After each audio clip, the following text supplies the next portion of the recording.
I jumped onto BoxRec to be nosy to have a look at what was going on with this Mike Tyson, Jake Paul situation to see if it was an actual official fight that's going to be sanctioned. And it actually is. It's actually sanctioned.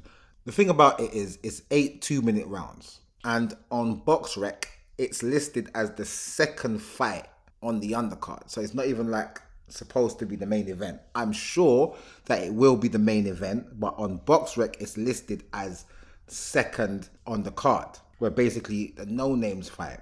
Realistically, Katie Taylor versus Amanda Serrano should be the main event, but they've put the fight with Mario Barrios versus Abel Ramos as the main event. That's what it's listed as on BoxRec. It's a title defense for Mario Barrios, who was emailed the title after Terence Crawford moved up. I only remember Mario Barrios for losing to Tank and then straight away losing to Keith Thurman. I didn't see the fight when he became WBC interim champion when he fought Eudenis Ugas, and I haven't watched it after the fact, and I'm not going to.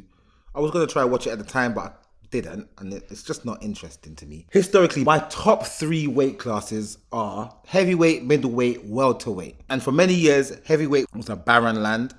And at the moment, middleweight is a barren land, and so is welterweight, because welterweight hasn't seen any action since Crawford beat up and brutalized Errol Spence Jr. They both now apparently moved up. I haven't seen Errol fight yet since, but Terence has moved up and he's won a title at 154.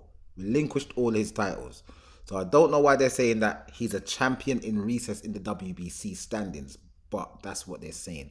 At the end of the day, Mario Barrios was emailed the WBC title. This is because he became interim champion after beating Eudenis Ugas 2 fights ago. Didn't watch it. I didn't watch his fight that he had recently. And I'm not going to watch this fight with Abel Ramos, because Abel Ramos, for me, is a specialist in failure. Because all I've seen Abel Ramos do is lose. I've seen him lose to Jamal James. That's the first time I saw him fight, was against Jamal James, when Jamal James was moving up the ranks trying to be the welterweight champion.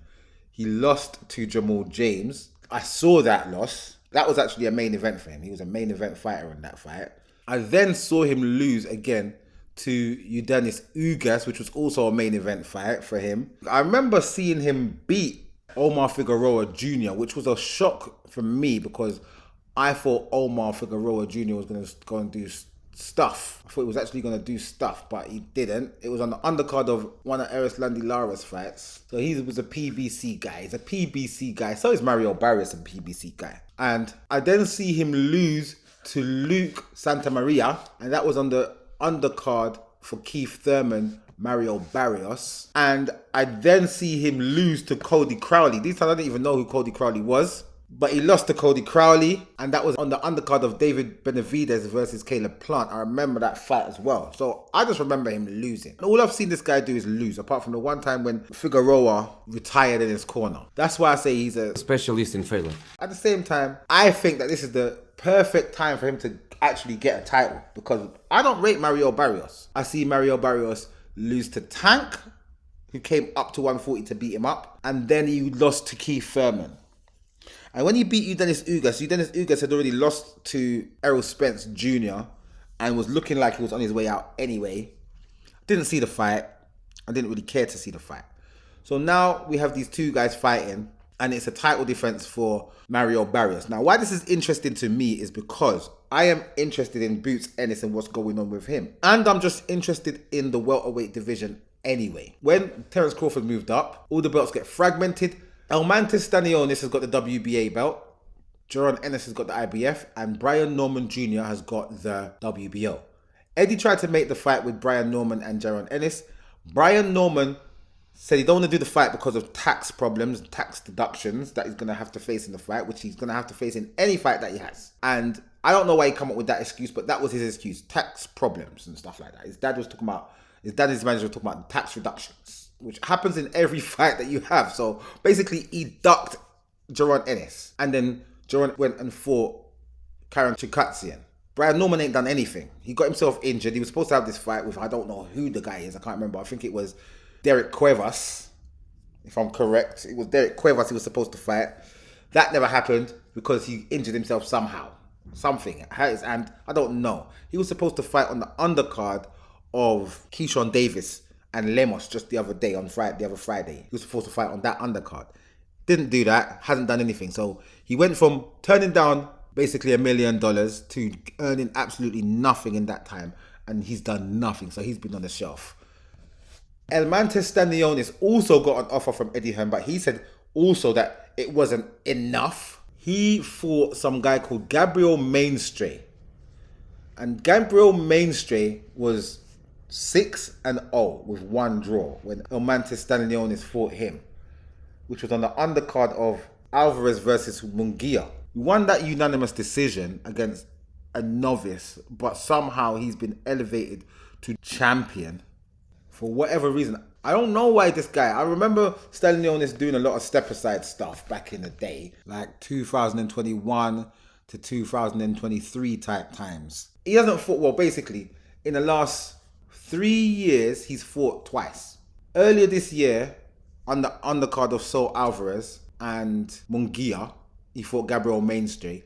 And then 2022, he fought Rabzav Butayev and won that with a split decision victory on the undercard of Errol Spence versus Ugas. So that's how long he ain't fought. Errol Spence fought Ugas and he fought on the undercard of that fight. Then he didn't fight again until this year against Gabriel Mainstay. And I remember there was some stuff with him supposed to be the mandatory for the belt that he's got. And all I know is that he hasn't had no fights, really, in the last 3 years. He's had 2 fights in the last 3 years. And now he's a champion at the WBA. That's fine.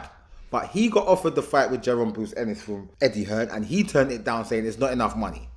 It's not enough. I don't understand why it's not enough. These guys don't even fight. I remember him saying one time when he was not fighting that his money was so low that he had to move back to his mum's house, wherever he come from, whatever part of the world he came from in Europe. He had to move back there and go back to live with mummy because his money was low. So I don't know how he's turning down $500,000 or however much it was what Eddie Hearn offered him to fight Boots to unify. I don't know how much it was, but I can't remember. But he turned that fight down to basically do nothing. He's done nothing. He's not had any more fights. He's probably going to have to go back and move with mummy again because he's not getting no money because he's not fighting. These guys do not want to fight each other and they want to get paid buku dollars. They want to get paid hundreds of millions to unify when nobody knows you. Nobody knows you. But because it's Eddie Hearn and Matchroom offering, you expect him to offer you the moon and the stars. But it's not going to happen. You're going to value it to what it is. It's going to be your highest payday ever anyway, but you're going to turn it down because you're going on like, it's not enough. Cool, that's fair enough. You're going to do whatever you're going to do. Ennis is about to move out of the division because he's saying he's too heavy for the weight class. But I really do think he wants to get this undisputed welterweight situation under his belt before he moves up. Mario Barrios, even though he fights with the PBC or fights under the PBC banner, as you can see, he's fighting on this most valuable promotions fight card, which is not even most valuable promotions. Because when I looked on BoxRec to see if the Tyson fight was actually a legit fight, I looked at the promoter, and the promoter's name is Bryce Holden, and the company is called Holden Promotion. So I don't know what's going on there. So I don't know what most valuable promotions is doing, MVP. I don't know what they're doing, if they're just using them, putting their name as just like a cover name, but it's actually being promoted by Holden Boxing. But what I do know is that BoxRec won't put lies on their website. So if it says Bryce Holden is the promoter and it's Holden Boxing that's promoting it, that's what it's going to be. That's what I'm going to listen to. That's what I'm going to adhere to. So that's the situation. And he's not fighting on the PBC. That's the point. So with that being said, maybe if he wins this fight against Abel Ramos, because to be fair to you, even though I think Abel Ramos... He is a specialist in failure. I think that this is his best chance to actually win a title. He's not even had a title fight before. He's always been beaten by the person who goes on to then have the title fight, but they also lose as well. So he's never himself had a title fight. Now he's going to fight Mario Barrios for the WBC proper title. Okay, let's see, because at the end of the day, as I said, I don't rate Mario Barrios.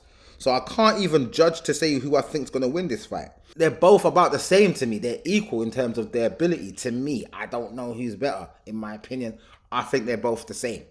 They're the same guy. Just one's got a few more losses. That's it.